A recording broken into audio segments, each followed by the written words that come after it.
Latest thriller horror movie 2023 the nun 2 चौंकाने वाला आ रहा है। जो सस्पेंस और हॉरर फिल्में देखना पसंद करते हैं उन्हें जरूर देखना चाहिए। बिशप ने आयरीन को अचानक बताया कि हंगरी के एक छोटे गांव में रहस्यमय मौतों की एक श्रृंखला हो रही है। बिशप ने अनुमान लगाया कि दुष्ट आत्माएं फिर से दुनिया में आ चुकी हैं। आयरीन एकमात्र इंसान थी जो दुष्ट आत्माओं को देख सकती थी और जीवित थी, इसलिए बिशप ने उसे जांच के लिए भेजा।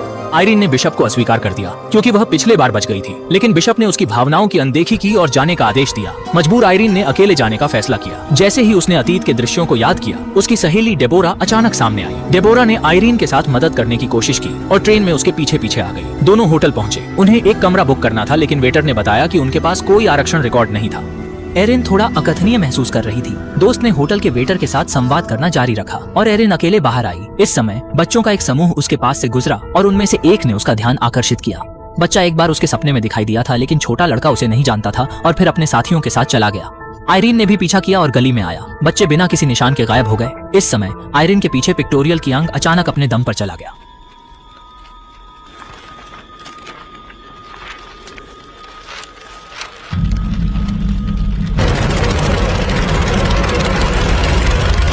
नन की छवि चित्र में स्पष्ट दिख रही थी। उस छवि को देखकर आयरीन भयभीत हो गई, लेकिन उसने हिम्मत करके धीरे धीरे आगे कदम बढ़ाया। उसी वक्त एक नन अचानक प्रकट हुई और आयरीन की गर्दन पकड़ ली, जिससे वो बुरी आत्मा के प्रभाव में चली गई। इसके चलते वह बेहोश हो गई। उसकी दोस्त डेबोरा ने उसे समय पर खोजा और होश में लाने की कोशिश की। होश आने पर आयरीन ने बताया कि उसे पता चल गया है कि बुरी आत्मा क्या चाहती है। उन्होंने चर्च जाने के लिए टैक्सी ली, जहाँ पुराने बिशप ने उन्हें बताया कि बुरी आत्माएं प्राचीन आंखों की तलाश में हैं। उन्होंने पाया कि आंखें अब एक स्कूल में दफन थीं। फिर Irene latest thriller horror movie 2023 the nun 2 चौंकाने वाला आ रहा है। जो सस्पेंस और हॉरर फिल्में देखना पसंद करते हैं उन्हें जरूर देखना चाहिए। बिशप ने आयरीन को अचानक बताया कि हंगरी के एक छोटे गांव में रहस्यमय मौतों की एक श्रृंखला हो रही है। बिशप ने अनुमान लगाया कि दुष्ट आत्माएं फिर से दुनिया में आ चुकी हैं। आयरीन एकमात्र इंसान थी जो दुष्ट आत्माओं को देख सकती थी और जीवित थी, इसलिए बिशप ने उसे जांच के लिए भेजा।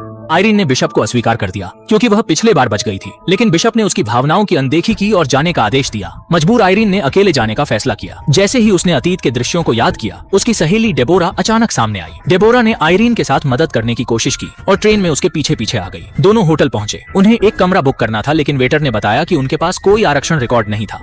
एरिन थोड़ा अकथनीय महसूस कर रही थी। दोस्त ने होटल के वेटर के साथ संवाद करना जारी रखा और एरिन अकेले बाहर आई। इस समय बच्चों का एक समूह उसके पास से गुजरा और उनमें से एक ने उसका ध्यान आकर्षित किया। बच्चा एक बार उसके सपने में दिखाई दिया था, लेकिन छोटा लड़का उसे नहीं जानता था और फिर अपने साथियों के साथ चला गया। आयरीन ने भी पीछा किया और गली में आया। बच्चे बिना किसी निशान के गायब हो गए। इस समय आयरीन के पीछे पिक्टोरियल की अंग अचानक अपने दम पर चला गया।